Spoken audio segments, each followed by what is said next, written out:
जगज्योती महात्मा बसवेश्वर यांच्या 895व्या जयंतीच्या निमित्तानं या कार्यक्रमाला आपल्या सर्वांचे लाडके नेते आणि संपूर्ण महाराष्ट्रात चळवळीचं दुसरं नाव म्हणजे या कार्यक्रमाचे अध्यक्ष, शिवा संघटनेचे संस्थापक अध्यक्ष, आपणा सर्वांचे लाडके नेते मनोहररावजी धोंडे साहेब, या जयंती मंडळाचे स्वागत अध्यक्ष आमचे मित्र विश्वनाथराव किडे, चळवळीचं दुसरं नाव म्हणजे गेली 25 वर्ष झालं आपण बघता सतत रस्त्यावर 24 तास गोरगरिबासाठी सातत्यानं रस्त्यावर राहणारे बहुजन वंचित आघाडीचे जिल्हा अध्यक्ष शिवाभाऊ नरंगले, या कार्यक्रमाला उपस्थित कंधार नगरीचे नवनिर्वाचित सेवा जनशक्ती पार्टीचे नगरपालिकेत रोपटर होणारे नवनिर्वाचित नगराध्यक्ष नळदकर भाऊ, या कार्यक्रमाला उपस्थित आमचे सहकारी, या स्टेजवर सर्वच जे बसलेत, मनोहर धोंडे साहेबाच्या डाव्या बाजूला उजव्या बाजूला असे सर्व चळवळीतलेच कार्यकर्ते या ठिकाणी उपस्थित आहेत. चळवळीचं कंधार शहराचं दुसरं नाव म्हणजे भाजप, कंधार भाजपाचे अध्यक्ष गंगाप्रसादजी यन्नावार, आमचे सहकारी दत्ताभाऊ कारामुंगे, कोटाळे सर, या कार्यक्रमाचे प्रमुख मुसळे साहेब उपस्थित, या ठिकाणी व्यासपीठावरील सर्व जयंती मंडळाचे कार्यकर्ते, सेवा जनशक्ती पार्टीचे, विद्यार्थी आघाडीचे, वेळोवेळी आम्हाला सूचना करणारे आमचे मित्र शुभम भाऊ घोडके, कोठाळे सर उपस्थित, कैलाशे सर, पावडे सर उपस्थित, सर्व जयंती मंडळाचे पदाधिकारी, जमलेल्या सर्व माता भगिनी, दरवर्षीप्रमाणे याही वर्षी आपण कंधार शहरामध्ये माईच्या मंदिरापासून संपूर्ण कंधार शहराच्या मुख्य रस्त्यानं महात्मा बसवेश्वर यांच्या जयंतीच्या निमित्तानं भव्य दिव्य अशी मिरवणूक या ठिकाणी येऊन त्याचं रूपांतर या सभेमध्ये आपण जे केलं, यावेळेसची जयंती विशेषतः आपण चांगल्या प्रमाणामध्ये भव्य अशी या ठिकाणी मिरवणूक झाली. आपण महात्मा बसवेश्वरांचे विचार 12व्या शतकामध्ये, महात्मा बसवेश्वरांचे विचार आज 12व्या शतकामध्ये महात्मा बसवेश्वर यांनी संसद भरवली कर्नाटकामध्ये. आज नरेंद्र मोदी हिंदुत्वाच्या रूपानं संसद चालवतात. म्हणजे 12व्या शतकातले विचार आज 21व्या शतकामध्ये नरेंद्र मोदी यांच्या रूपानं आपल्याला हिंदुत्वाची जागरण करताना या ठिकाणी दिसत आहे. मित्रहो, हे सर्व महामानवाच्या आपण जयंत्या का साजऱ्या करतो?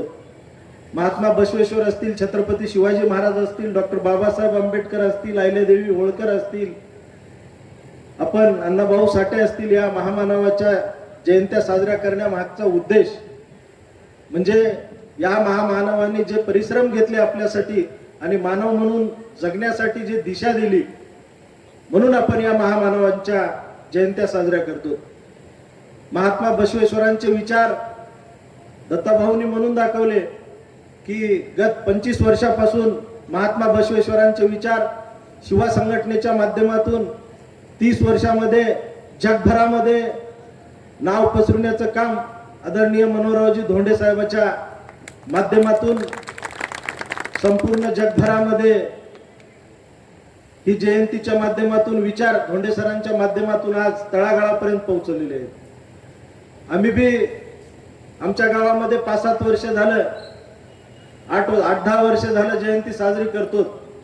त्यामागे बी आमचे गडगेकर महाराज असतील, अहमदपूरचे महाराज असतील, आमच्या गावामध्ये बी महात्मा बसवेश्वरांचा पुतळा उभारण्याचं काम आमच्या गावामध्ये बी आम्ही सर्वांच्या सहकार्यातून केलं. आपल्याला गावोगावी या थोर महापुरुषांचे पुतळे एवढ्यासाठी उभं करायचे की आपण सकाळी पुतळ्यांच्या समोरून गेलं तर किमान आपली मान झुकवून जर आपण किमान त्यावेळेस तरी आपल्याला त्यांचे विचार अवगत होतील आणि वाईट व्यसनापासून आपण दूर जाऊ शकता.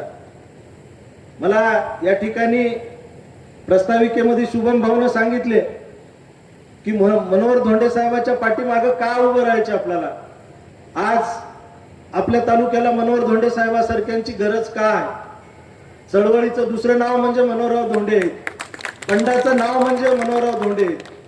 या ठिकाणी आज जे तालुक्यामध्ये वाईट वळण लागलेलं आहे मित्र हो, आपल्याला 365 दिवस म्हणजे वर्षभर मनोहरराव धोंडे लागतात, 5 वर्षे मनोहरराव धोंडे लागतात, अडीअडचणीच्या काळात धोंडे सर लागतात.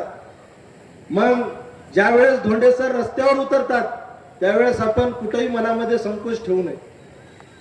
अनेक या ठिकाणच्या चळवळी बोथट झाल्या. कंधार तालुका म्हणजे एक संघर्षाचा तालुका. भाई केशवराव धोंडगे पासून जी चळवळ सुरू झाली स्वातंत्र्यापासून आज चळवळी कंधार तालुक्यातल्या थांबल्यात, पण मनोहररावजी धोंडे साहेबांच्या रूपानं ही चळवळ बंड चालू आहे. आपल्या सर्वांना मला विनंती करायची की ज्या ज्या वेळेस मनोहरराव धोंडे अन्यायाविरुद्ध बंड करतील त्या वेळेस आपण कार्यकर्ता म्हणून त्यांच्या पाठीमागे उभं राहण्याची नितांत गरज आहे. मी मनोहरराव धोंडे साहेबांना गुरु व नेता का मानतो, त्यांचा प्रत्येक शब्द बघा तुम्ही, प्रत्येक शब्दामध्ये अर्थ असते आणि प्रत्येक शब्द हा अन्याय विरुद्ध बंड करण्याचा शब्द त्यांचा असते. मी कोणीही नेत्याचे भाषण ऐकना किंवा मुलाखत ऐकना, पण विशेषतः सिकंदर भाई आणि भालेराव हे दोघं जण धोंडे सरांची मुलाखत घेतात. मी पूर्ण शब्द ना शब्द धोंडे साहेबाचा मुलाखतीच्या माध्यमातून ऐकतो. जेव्हा त्यांचे शब्द आपण ऐकता त्यावेळेस आपल्या अंगाला बी काटा येते. बंडाचं नाव दुसरं जर नाव असेल तर मनोहरराव धोंडे. धोंडे सर तुम्ही कुठेही आम्हाला आवाज द्या, आम्ही तुम्हाला कुठेही कमी पडणार नाही. शुभम भाऊ तुम्ही म्हणल्या 7 तारखेचा मोर्चा, 7 तारखेचा मोर्चा हा संबंध तालुक्याच्या अस्मितेचा प्रश्न आहे. आपण या मोर्चामध्ये पक्ष बाजूला ठेवा. पक्ष हा निवडणुकीच्या पुरता पक्ष असते. ज्या दिवशी आपण फॉर्म भरता त्या दिवशी आपले पक्ष वेगवेगळे असतील, पण ज्या ज्या वेळेस चळवळ म्हणून आपण उभं राहतो त्यावेळेस आपण सर्वजण एकत्र येण्याची गरज आहे. तालुका हा वेगळ्या हुकुमशाहीच्या दिशेने चाललाय. ही जर हुकुमशाही मोडून काढायचं काम धोंडे साहेबाच्या रूपानं आपल्याला सर तुम्ही पुढे व्हा, आम्ही तुमच्या पाठीमागा, आम्ही तुम्हाला कुठेही कमी पडणार नाही एवढी या स्टेजवरून गवाही देतो. हे स्टेज बोलायचं नाही, एका महात्म्याच्या जयंतीच्या निमित्तानं स्टेज आहे, पण समोर आपले सर्व कार्यकर्ते असल्यावर आणि व्यासपीठावर सर्व चळवळीतले कार्यकर्ते म्हणून हे आपल्याला बोलावं लागणार आहे. आपल्याला महात्मा बसवेश्वरांचे विचार तळागाळापर्यंत पोहोचवायचे आणि पुढील काळामध्ये चांगल्या दिशेची चांगल्या विचाराची पेरणी करण्यासाठी आपण एकत्रित राहणं गरजेचं आहे. एवढं बोलतो. आणि सर तुम्ही कुठेही आवाज द्या, आम्ही अगदी खांद्याला खांदा लावून तुमच्या सोबत या लढ्यामध्ये सामील होणार आहोत आणि सामील पूर्वी बी झालतो आणि इथून पुढे बी आम्ही सर्वजण कार्यकर्ते म्हणून तुमच्या पाठीमागं खंबीरपणानं उभं राहणार आहोत. एवढं या प्रसंगी बोलतो आणि 895व्या जयंतीच्या निमित्तानं आपला सर्वांना शुभेच्छा देतो. थांबतो. जय हिंद, जय महाराष्ट्र, जय शिवा, जय महात्मा बसवेश्वर.